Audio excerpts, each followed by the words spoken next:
Le vendredi 20 octobre, Stéphanie et Albert de Monaco ont présidé le bal du centenaire au casino de Monte-Carlo pour rendre hommage à Régnier III.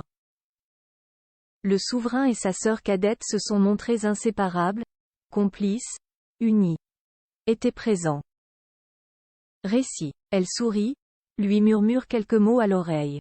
Il la regarde avec toute la tendresse d'un grand frère.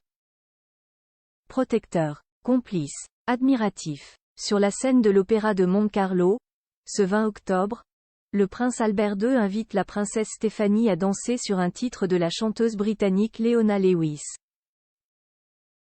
Devant les 160 invités du bal du centenaire, orchestré par les équipes de la Société des Bains de Mer, donné en hommage au prince Régnier III, il s'élance sur la piste. Stéphanie glisse sa main dans celle de son aîné et se laisse guider. Leur cadence est douce, leurs pas en accord. Très vite, Louis Ducruet, le fils aîné de Stéphanie, et son épouse Marie les rejoignent. Camille Gottlieb, la dernière des 3 enfants de la princesse, s'élance à son tour avec son meilleur ami, Mehdi Anthony.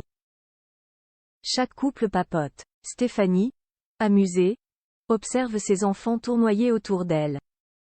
Ils forment un clan uni, solide qui honore ce soir-là la mémoire de leur père et grand-père dont on célèbre cette année le centenaire de la naissance.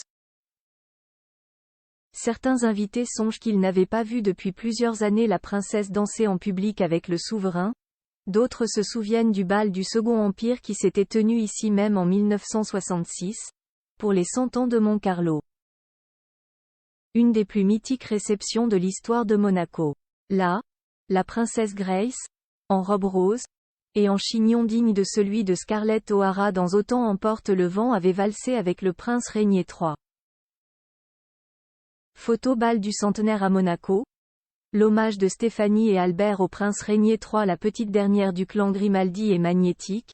Elle attire tous les regards. Le souverain et sa cadette, eux, n'ont jamais oublié ces images qui ont bercé leur enfance, qui ont construit aussi l'histoire du rocher.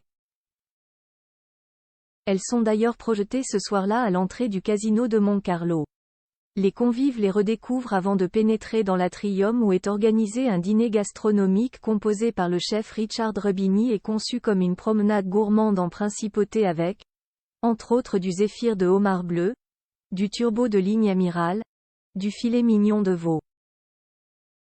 Entre chaque plat, les convives peuvent participer à une vente aux enchères organisée en faveur de Fight Aid Monaco, l'association de lutte contre le VIH créée par la princesse, et acquérir 3 portraits de Régnier III réalisés par l'artiste monégasque Lucas Avalon aux influences street art. Baptiste Giabiconi, installé à la table de Camille Gottlieb et Louis Ducruet, en achète un. La salle applaudit sa générosité. La princesse Stéphanie, elle, reste discrète assise à la table de son frère. On les devine très proches. Soudés, inséparables. Ils se ressemblent tant. Ils ne se livrent pas facilement, se méfient de la vie et des coups qu'elle donne quand on baisse la garde. Ils ont appris à se caparaçonner et à se protéger mutuellement. Le prince Albert II de Monaco avait 7 ans lorsque Stéphanie Marie-Élisabeth est née, un 1er février, au palais de Monaco. Ce jour-là, il se précipite à la nurserie et dissimule ses jouets, en particulier ses véhicules Dinky Toys, sous son lit de peur que sa petite sœur les lui vole. Très vite, Albert passe des heures à s'amuser avec Stéphanie, se montre d'une patience extraordinaire. La petite dernière du clan Grimaldi est magnétique, elle attire tous les regards.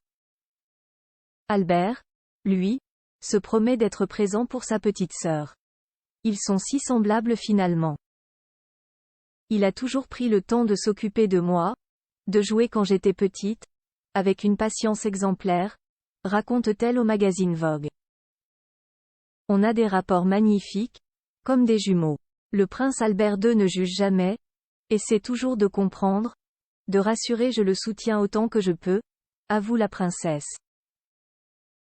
Il se téléphone souvent, se voit quand l'agenda du prince Albert II le permet. Elle confie dans Albert II de Monaco, L'homme et le prince, édition Fayard, parfois, Il a du mal à trouver le temps de me rappeler. Alors oui, il me manque, c'est vrai. Et comme elle le disait dans Vogue, j'ai 3 hommes dans ma vie. Mon père, mon fils et mon frère. Ces hommes-là ont toujours pu compter sur elle. La princesse est une femme de parole. Pierre Villard, Monte Carlo Société des Bains de Mer. Il vous reste 85% de l'article à découvrir.